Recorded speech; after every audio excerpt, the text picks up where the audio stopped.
This is the Mercedes GLC and it's a rival for the BMW X3 and the Audi Q5.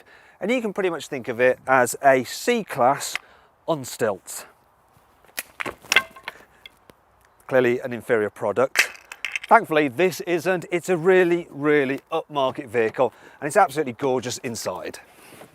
In fact, if you spend a lot of time in this car, you can get so used to the luxury that you're going to find it difficult to go into your home. And equipment is pretty good. So the GLC is a little bit more expensive than its rivals, but you do get quite a lot of kit as standard, such as man-made leather. And if I didn't tell you that it was man-made, you probably would never know. You also get electrically operated seats, and they're heated as well, which is nice.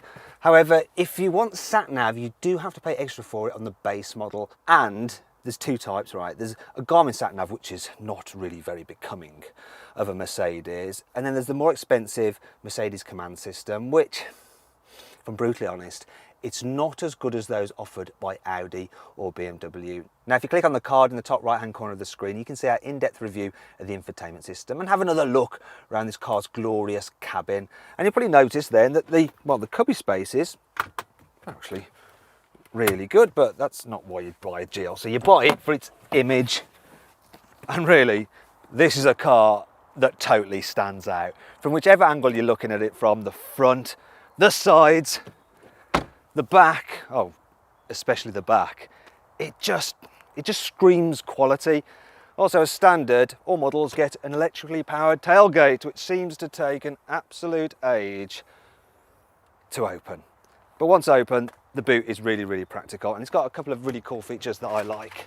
So the first one is the fact that, look, you've got a lockable false floor, so you can hide away your valuables.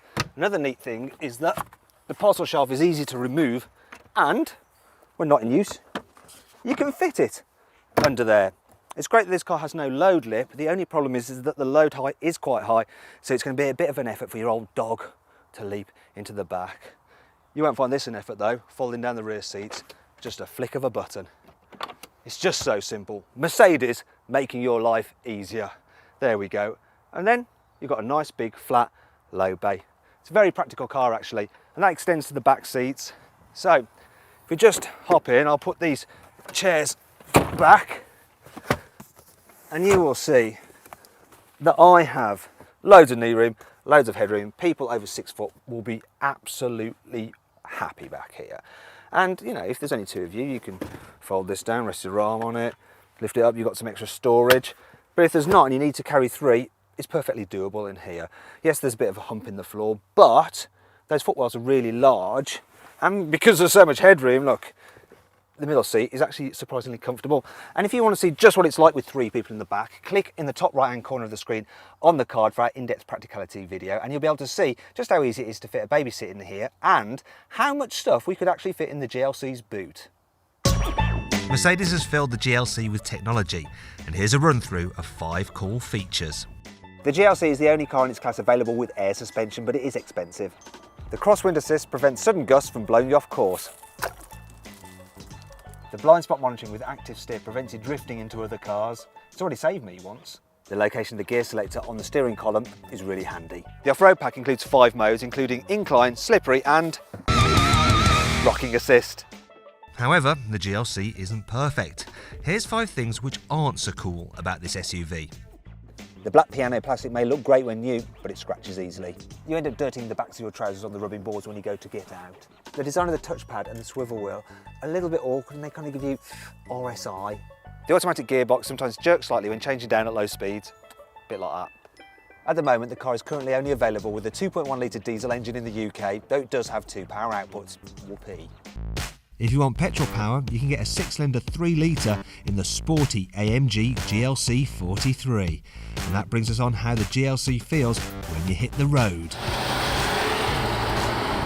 The GLC is based on the C-Class, and as you'd expect, it's pretty good to drive.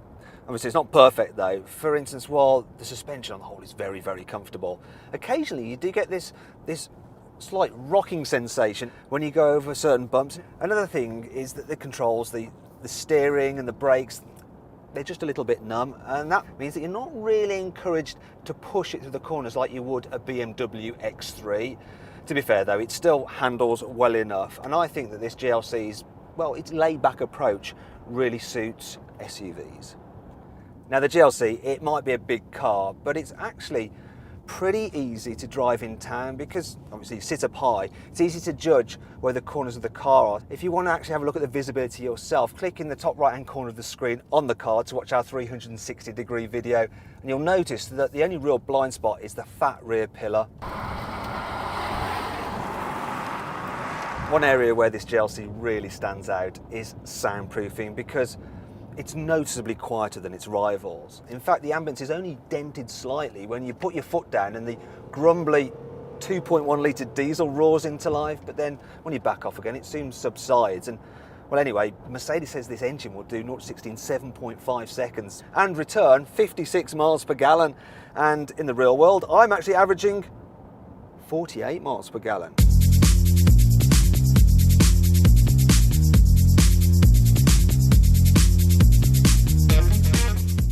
So then, overall, what do I think of the Mercedes GLC?